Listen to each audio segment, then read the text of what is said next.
Nursing aspirants, welcome to GDC nursing classes. तो basically आज जो क्लास होने वाली है बहुत स्पेशल क्लास होने वाली है, क्योंकि अभी हाल ही में हमने एक नोटिफिकेशन देखा है बिहार सीएचओ से रिलेटेड, जिसमें हमें 4,500 जो वैकेंसी है वो देखने को मिली है। तो उसके रिलेटेड आज जो है हम इस क्लास में प्रीवियस ईयर क्वेश्चन जो बिहार सीएचओ के हैं वो सब कुछ आज डिटेल डिस्कस करने वाले हैं, कि जो पुराने साल के कुछ क्वेश्चंस हैं वो इस वीडियो में डिस्कस करेंगे। तो लेट्स बिगिन टुडेज क्लास।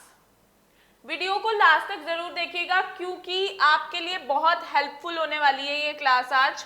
तो सबसे पहले अगर हम बात करें कि फर्स्ट क्वेश्चन में देखें तो birth registration in India done with in how many days, यानी कि जो बर्थ रजिस्ट्रेशन है, लाइक कोई बच्चा जो है वो बर्थ लेता है, ठीक है, उसके कितने दिन बाद तक हम उसका बर्थ रजिस्ट्रेशन जो है वो करा सकते हैं।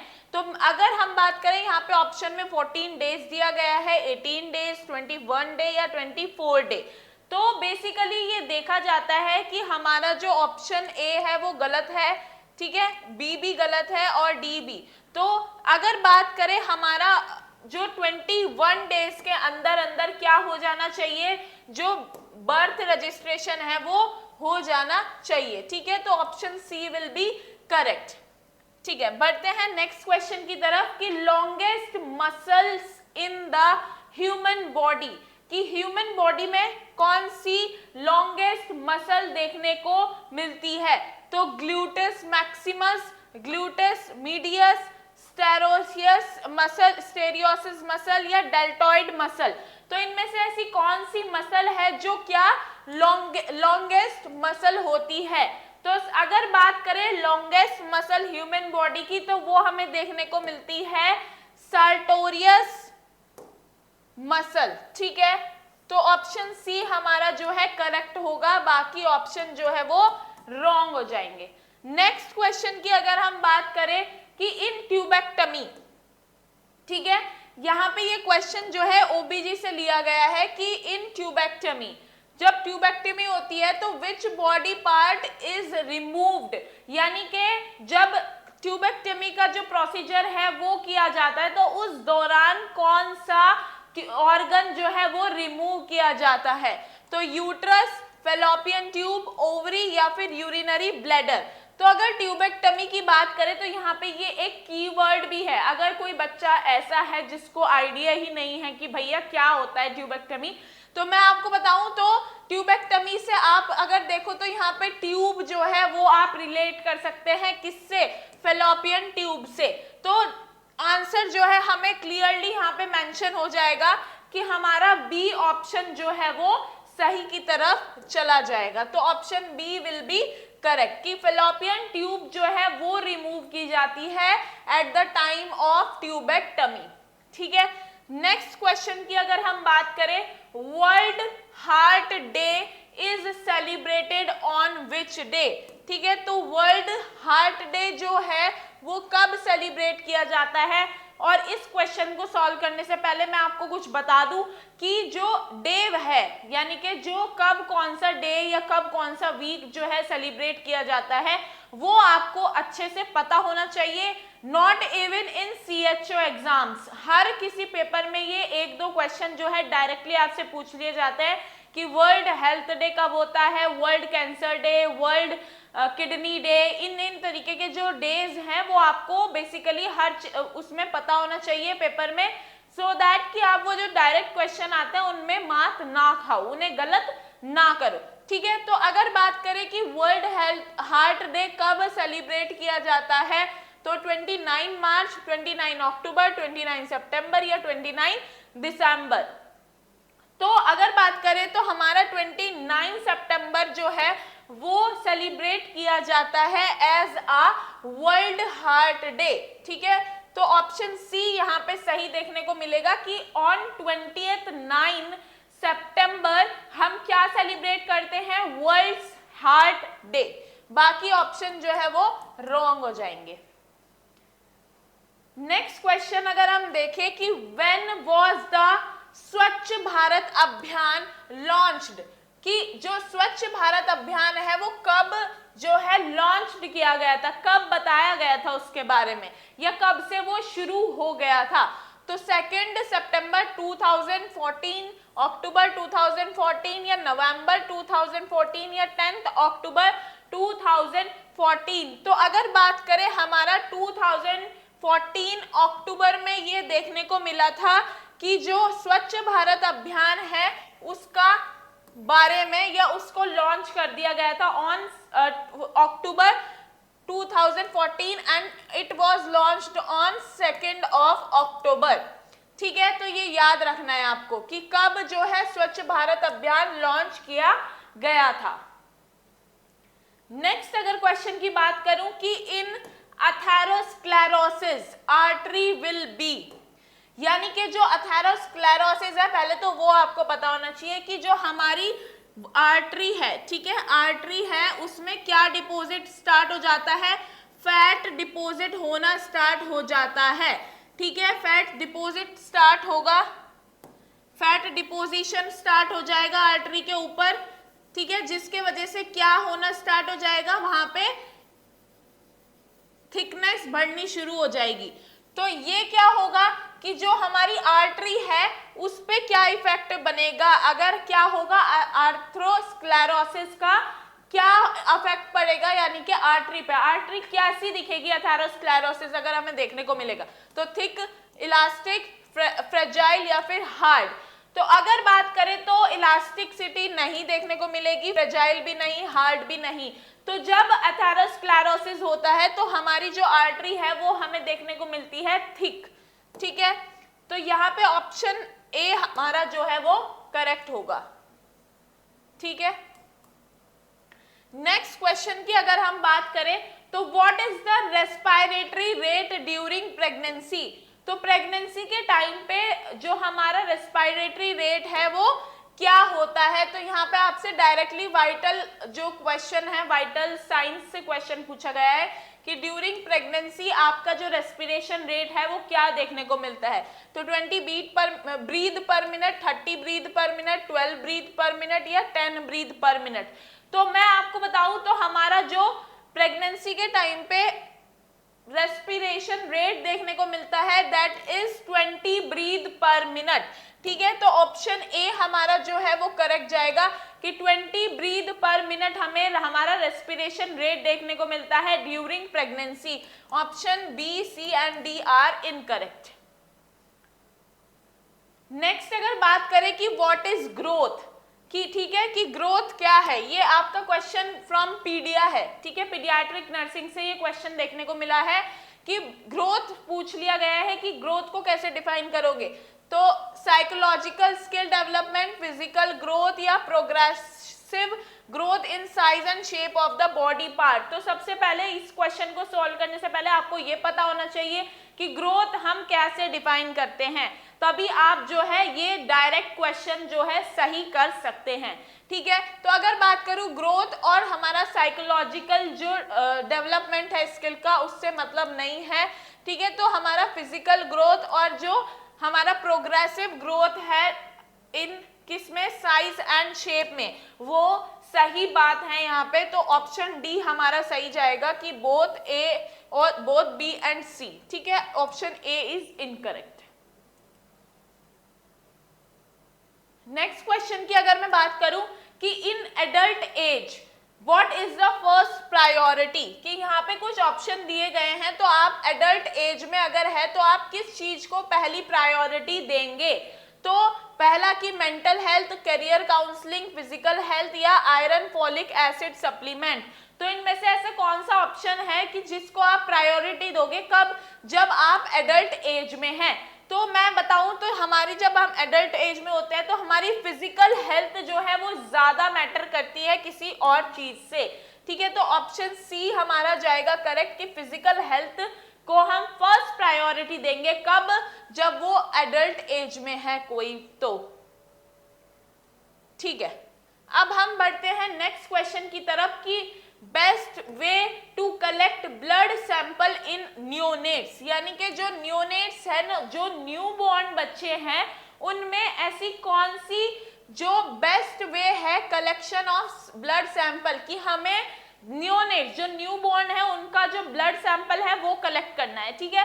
तो क्या बेस्ट वे हो सकता है, कौन सी साइट से हम जो है वो कलेक्ट कर सकते हैं, ठीक है। तो हील से, यानी कि जो हील है वहां से, तो सबसे पहले बताऊं तो वहां से हम ब्लड सैंपल कलेक्ट नहीं करते हैं, वहां से हम क्या करते हैं, बेबी का ब्लड शुगर टेस्ट करते हैं, ठीक है। ब्लड शुगर टेस्ट यानी कि RBS, random blood sugar test करते हैं हील से, ठीक है। हैंड से नहीं करते हैं, वेन पंचर करके या फिर आर्टरी पंचर करके। तो आर्टरी पंचर करके तो हम भाई ABG करते हैं, तो ABG करेंगे तो वो तो एक अलग क्राइटेरिया हो गया, पर यहाँ पे आपको सीधा सीधा ब्लड सैंपल हमें कलेक्ट करना है, उसकी बेस्ट वे पूछी गई है। तो अगर बात करूं तो हमारा वेन पंचर जो है वो सही आंसर होगा, कि वेन पंचर करके हम क्या कर सकते हैं, ब्लड सैंपल जो है वो कलेक्ट कर सकते हैं। तो ऑप्शन सी हमारा सही होगा, A, B and D are incorrect. Next question की बात करूं, when we can hear the baby fetal heart sound by the fetoscope, यानी कि हम कब, कौन से टाइम पे, यानी कि जब मदर प्रेग्नेंट है तो उसका क्या जेस्टेशनल एज है, जब क्या सुन सकते हैं हम फीटल हार्ट साउंड, ठीक है। तो अगर मैं ये बताऊं तो ये हमारा होता है फीटल हार्ट साउंड, ठीक है। और हमारा जो फीटोस्कोप है वो एक ऐसा इंस्ट्रूमेंट है जो जिसको हम यूज करते हैं, use to hear foetal heart sound, ठीक है। तो ये फीटोस्कोप जो है वो क्या होता है, एक इंस्ट्रूमेंट होता है जो यूज किया जाता है फीटल हार्ट साउंड को जो हियर करने के लिए, ठीक है। तो यहाँ पे हमसे पूछा कि व्हेन, कब हम क्या कर सकते हैं, हियर कर सकते हैं बेबी की फीटल हार्ट साउंड। तो 24 वीक में, 28 वीक में, 20 वीक में या 14 वीक में। तो हम जब फीटल हार्ट साउंड जो है वो हियर कर सकते हैं वो 20th वीक में करते हैं, ठीक है। किसके थ्रू, फीटोस्कोप या फिर स्टेथोस्कोप के थ्रू, ठीक है। फीटोस्कोप और स्टेथोस्कोप से हम फीटल हार्ट साउंड लिसन कर सकते हैं, सुन सकते हैं at the time of 20 week of gestational age, ठीक है। नेक्स्ट क्वेश्चन की बात करें कि below the skin which injection is injected, यानी कि जब हम बात करें कि बिलो स्किन, जो हमारी स्किन है उसके जस्ट लेयर जो है, उसके नीचे जो जस्ट लेयर है उसमें हम जब इंजेक्ट करते हैं तो हम क्या नाम देते हैं उस टेक्निक को, इंट्राडर्मल, सबक्यूटेनियस, इंट्रावेनस या इंट्रामस्कुलर। तो इनमें से ऐसी कौन सी जो साइट है जिसमें हम कब इंसर्ट करते हैं, जो बिलो स्किन है। तो मैं बताऊं तो हमारा जो इंट्राडर्मल है वो डर्मिस लेयर में हम लोग जो क्या करते हैं, इंजेक्ट करते हैं इन डर्मिस लेयर, ठीक है। नेक्स्ट अगर बात करूं इंट्रावेनस, तो इन वेन्स, ठीक है, वेन्स में जो है इंजेक्ट करते हैं। इंट्रामस्कुलर हमारा जो है इन मसल्स, ठीक है, मसल में जो है इंजेक्ट करते हैं। तो हमारा बचा क्या, सबक्यूटेनियस। तो जो सबक्यूटेनियस है वही एक ऐसी टेक्निक है जब हम क्या करते हैं, बिलो द स्किन जो है वो इंजेक्शन को इंजेक्ट करते हैं। तो option B will be correct, बाकी हमारे इनकरेक्ट हो जाएंगे, ठीक है। नेक्स्ट क्वेश्चन की बात करें कि कोलेरा कोज्ड बाय, जो कोलेरा है वो किससे कोज होता है। तो salmonella typhi, vibrio cholera viral या विब्रो कोलेरा बैक्टीरियल या फिर स्ट्रेप्टोकोकाई। तो इनमें से ऐसा कौन सा वायरस या बैक्टीरिया है जो क्या कॉज करता है, कोलेरा, ठीक है। बहुत सारे क्वेश्चन जो है कम्युनिटी से आते हैं डिजीज कंडीशन पे, diphtheria, cholera, tuberculosis, HIV, AIDS, इन सबको अच्छे से पढ़ लेना है हमें, ठीक है।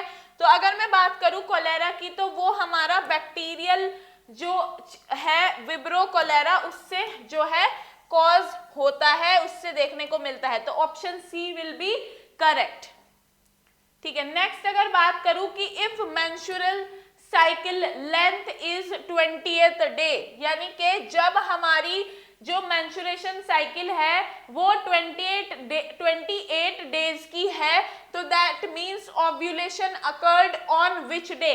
तो ओव्यूलेशन हमें कौन से दिन पे देखने को मिलता है, तो 16 डे, 14 या 20 या 18। तो मैं ये चीज जरूर बोलना चाहूंगी कि एक तो मेंस्ट्रुअल साइकिल के जितने भी हार्मोन्स है कि कौन सा हार्मोन रिलीज हो रहा है, तो कौन सा जो है वो कौन से हार्मोन पे इफेक्ट होगा, किसका सर्ज होगा, कौन सा डिक्रीज होगा, कितने दिन पे होगा, ऐसा ऐसा वाला सब कुछ हार्मोनल जो रिलेटेड है वो पढ़ लो।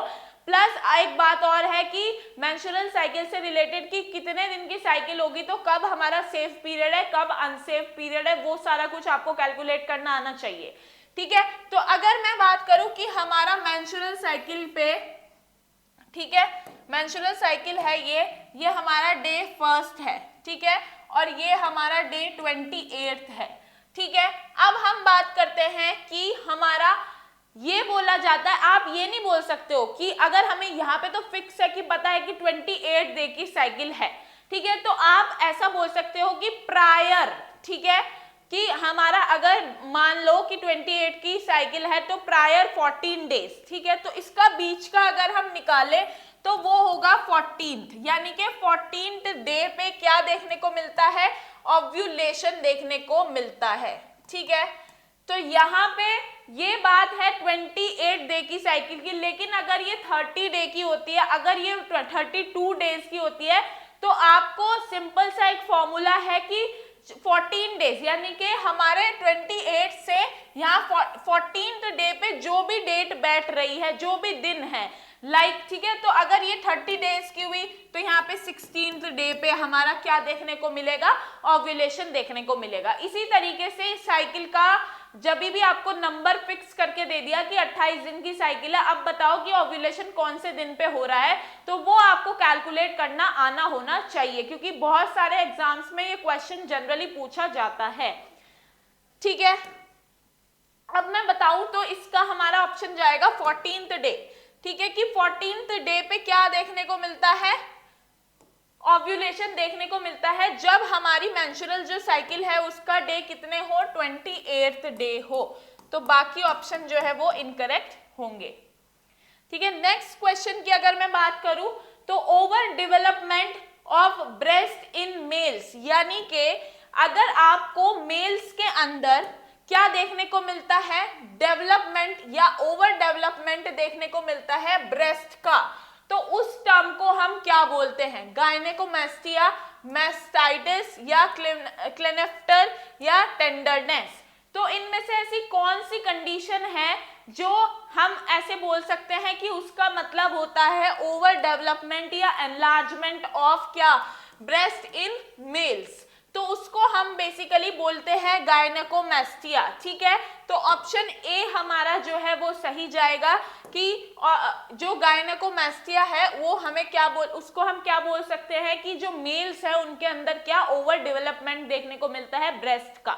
ठीक है, नेक्स्ट क्वेश्चन की अगर हम बात करें तो which type of pelvis is more suitable for baby birth, यानी कि अगर जो बेबी बर्थ होने वाला है तो उस टाइम पे आपका जो पेल्विस है फीमेल का वो कैसा होना चाहिए कि वो फेवरेबल है किसके लिए, बेबी बर्थ के लिए। तो android pelvis, gynecoid pelvis, platypelloid pelvis या एंथ्रोपॉइड पेल्विस। तो मैं अगर बताऊं तो हमारे ये डिफरेंट काइंड के पेल्विस देखने को मिलते हैं, तो ये आपको पता होना चाहिए कि कब हमारा जो है पेल्विस कौन सा किसकी कंडीशन में, मेल में क्या होता है, फीमेल में क्या होता है, ड्यूरिंग प्रेगनेंसी किसका क्या देखने को मिलता है। ठीक है, तो अगर बताऊं तो जब हमारा फीमेल जो है प्रेग्नेंट है और बेबी बर्थ के लिए, तो वो हमारा गायनेकॉइड जो पेल्विस है वो देखने को मिलता है, तो option B will be correct. Next question कि which species of plasmodium is not found in India, कि जो प्लाज्मोडियम है उसकी ऐसी कौन सी स्पीशीज है जो इंडिया में नहीं देखने को मिलती है। तो plasmodium falciparum, plasmodium ovale, plasmodium vivax या प्लाज्मोडियम मेलेरिया। ठीक है, तो इनमें से ऐसा कौन सी जो स्पीशीज है प्लाज्मोडियम की जो इंडिया में हमें देखने को नहीं मिलती है, तो वो हमारी होती है प्लाज्मोडियम ओवेल, ठीक है। तो ऑप्शन बी हमारा जो है वो करेक्ट होगा कि प्लाज्मोडियम ओवेल जो है वो हमें इंडिया में देखने को मिलती नहीं है, बाकी जो इतनी भी है वो सब कहाँ मिलती है, फाउंड इन इंडिया, ठीक है। बाकी की सारी स्पीशीज जो है वो इंडिया में देखने को हमें मिलती है। नेक्स्ट क्वेश्चन की बात करें कि polio is which type of disease, की जो पोलियो कंडीशन है वो कौन से टाइप की डिजीज देखने को मिलती है, तो वो वायरल डिजीज है, बैक्टीरियल या प्रोटोजोआ या फंगल, ठीक है। तो आपको ये सारी जो डिजीज कंडीशन है वो सब कुछ आपको देख के पता होना चाहिए कि कौन सी वायरल डिजीज है, कौन सी बैक्टीरियल, कौन सी फंगल और कौन सी प्रोटोजोआ, ठीक है। तो यहाँ पे हमसे उसी से रिलेटेड क्वेश्चन पूछा है कि जो हमारा पोलियो है वो एक वायरल डिजीज है, वायरल डिजीज टाइप है, ठीक है। तो option A will be correct, बाकी के जो हमारे ऑप्शन है वो सारे इनकरेक्ट है।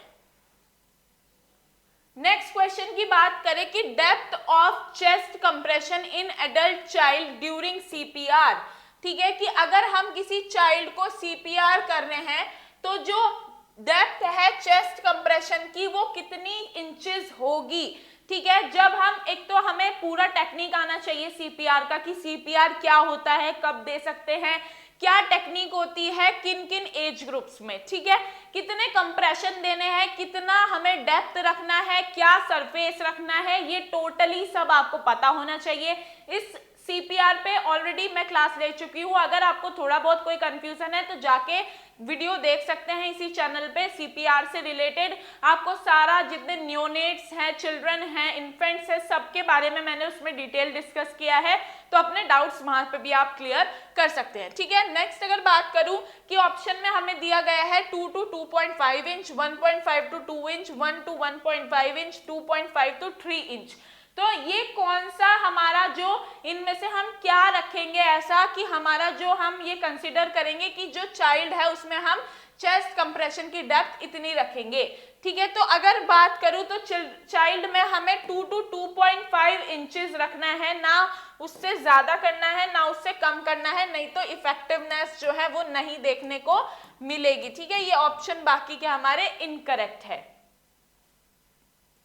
नेक्स्ट क्वेश्चन की बात करते हैं, baby can sit without support in which month, ठीक है, कि बेबी जो है वो बैठना शुरू कर देता है कौन से मंथ में, ठीक है। Baby can sit without support, उसको कोई सपोर्ट की जरूरत नहीं, ना पिल्लो की ना कोई सहारे की, वो खुद से बैठना शुरू करता है कौन से मंथ पे, तो 10 मंथ पे, 12 मंथ पे, 8 मंथ पे या फिर 6 मंथ पे। तो अगर ये बात करें तो हमारा जो बेबी है वो 8th मंथ पे क्या करना शुरू कर देता है, विदाउट सपोर्ट जो है वो बैठना शुरू कर देता है, तो ऑप्शन सी हमारा करेक्ट होगा, बाकी के इनकरेक्ट होंगे, ठीक है। नेक्स्ट अगर मैं बात करूं कि कोलेस्ट्रम इज हाईली, यानी कि कोलेस्ट्रम जो मिल्क होता है, सबसे पहले बात है कि कोलेस्ट्रम क्या होता है, तो कोलेस्ट्रम मिल्क होता है, फर्स्ट मिल्क होता है, first milk secreted after babies birth, ठीक है। जब बेबी बर्थ लेता है तो उसके बाद जो पहला हमारा मिल्क सिक्रीट होता है उसको हम क्या नाम देते हैं, कोलेस्ट्रम देते हैं। तो वो किस चीज में जो है हाईली उसके अंदर देखने को मिलता है, एक्सपेंसिव, नॉन वैल्यूएबल, इन्फेक्शियस होता है या न्यूट्रेटिव होता है। तो अगर मैं बात करूं कोलेस्ट्रम की तो वो बहुत ज्यादा अपने अंदर बहुत अच्छी चीजें उसके अंदर पाई जाती है जो बेबी के लिए हेल्पफुल होती है, तो वो जो है वो माना जाता है क्या, न्यूट्रेटिव माना जाता है, जो कि हमें बेबी को 100% देना ही देना चाहिए। अगर हमारी नॉर्मल डिलीवरी हुई है तो विद इन 30 मिनट्स आपको क्या करना है, बेबी को फर्स्ट फीड कराना है, कोलेस्ट्रम जो है उसके अंदर चला जाना चाहिए विद इन 30 मिनट्स, ठीक है। और अगर कोई सिजेरियन सेक्शन से या कोई ऐसी इमरजेंसी कंडीशन है जिससे मदर जो है फीड नहीं करा पा रही है, तो एज सुन एज पॉसिबल तो आप जो है क्या कराए, बेबी को फीड कराए जल्दी से जल्दी, ठीक है। ये बातें आपको बिल्कुल याद रखनी है, ये छोटी छोटी बातें हैं जो एग्जाम में हमें देखने को मिलती है और हम इसके दौरान क्या हो जाते हैं, कंफ्यूज हो जाते हैं, ठीक है।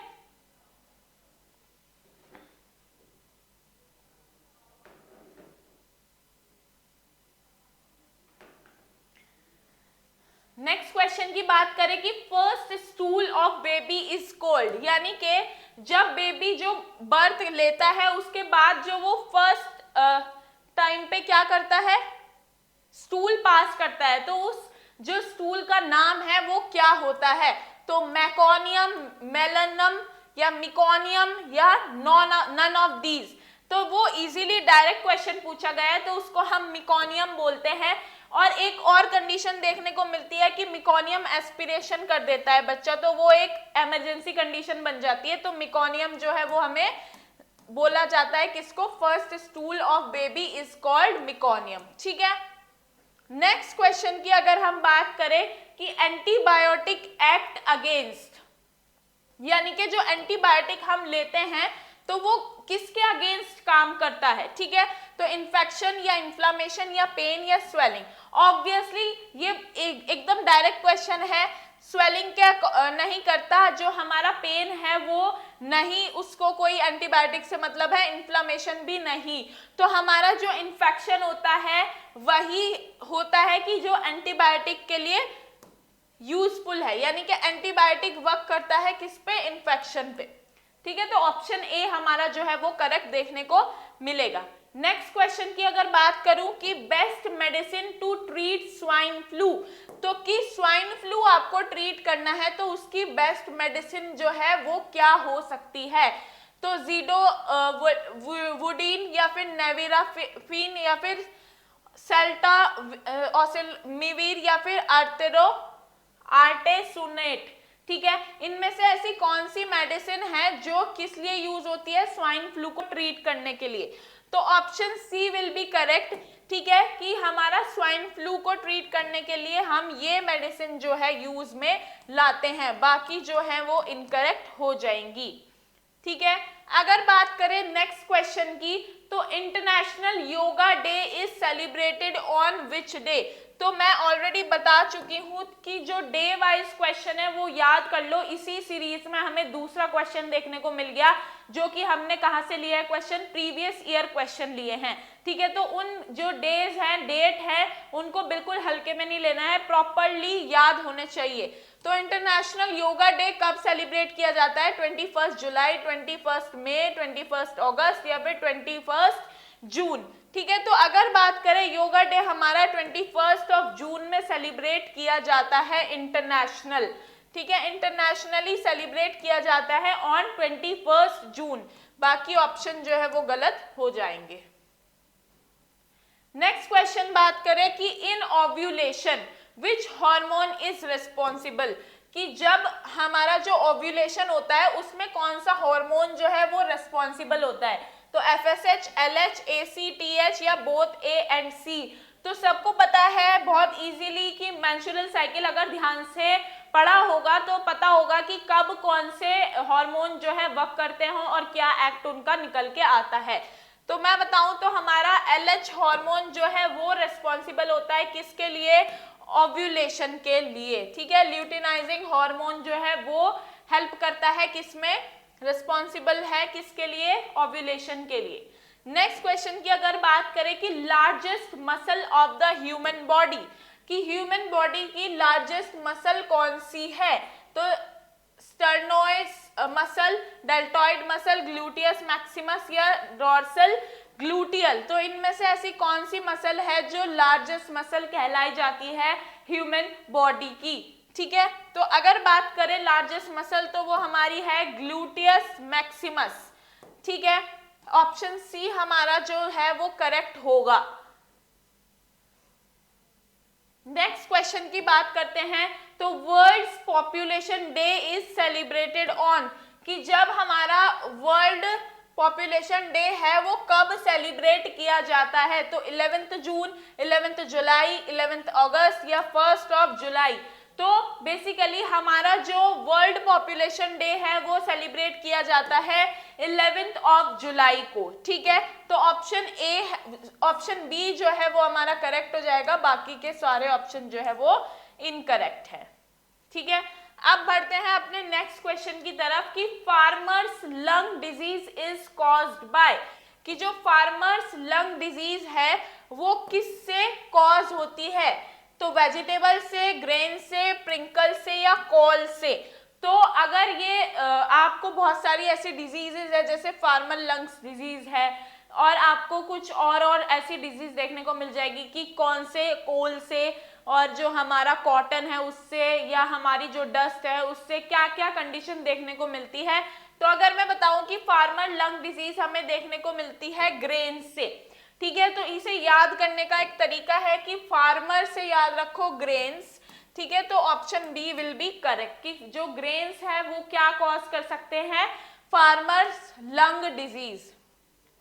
नेक्स्ट अगर बात करें तो PPIUD क्या है। PPIUD की आपसे फुल फॉर्म पूछ ली गई है, ओबीजी का क्वेश्चन है, purified protein of intrauterine device, या प्री पार्टम इंट्रायूट्राइन डिवाइस, या पोस्ट पार्टम इंट्रायूट्राइन डिवाइस, या फिर पार्टम पोस्ट इंट्रायूट्राइन डिवाइस। तो इनमें से आपको कौन सा ऐसा लग रहा है कि ये फुल फॉर्म हो सकती है, बताओ। ठीक है, तो हमारा option C will be correct कि पोस्टपार्टम इंट्रायूट्राइन डिवाइस जो है वो हमारी फुल फॉर्म है किसकी, PPIUD की। ठीक है, तो इसको करेक्ट कर लो कि ऑप्शन सी गलत है, ऑप्शन सी सही है, बाकी ऑप्शन जो है वो गलत है। ठीक है, तो बेसिकली आज इस क्लास में हमने 30 क्वेश्चन प्रीवियस ईयर के वो डील करे हैं जो CHO में आए हुए हैं बिहार के। ठीक है, तो नेक्स्ट सेशन में हम इनसे नेक्स्ट वाले क्वेश्चन जो है वो डील करेंगे। तो अपनी प्रैक्टिस जो है वो इन्हीं तरीके की वन लाइनर क्वेश्चन की कोशिश करो, क्योंकि जो CHO का एग्जाम है उसमें बेसिकली वन लाइनर क्वेश्चन पूछे जाते हैं, तो ज्यादा थ्योरेटिकल या ज्यादा डीप पढ़ने की जरूरत नहीं है, क्योंकि जो आप अगर वन लाइनर यानी कि अपना बेस क्लियर कर लेंगे तो इजीली आपका क्या हो सकता है, सिलेक्शन हो सकता है। और एक बड़ा नंबर है पोस्ट का, यानी कि 4500 पोस्ट जो है हमें देखने को मिली है, तो एक बहुत अच्छी कोशिश करो अपनी साइड से। ठीक है, थैंक यू वेरी मच, मिलते हैं नेक्स्ट वीडियो में इनसे नेक्स्ट वाले क्वेश्चन को लेके जो कि होंगे प्रीवियस ईयर क्वेश्चन से रिलेटेड। थैंक यू, और आप हमारे साथ बनिए और जुड़िए हमारे व्हाट्सएप, इंस्टाग्राम, टेलीग्राम चैनल पे भी। थैंक यू वेरी मच, मिलते हैं नेक्स्ट वीडियो में।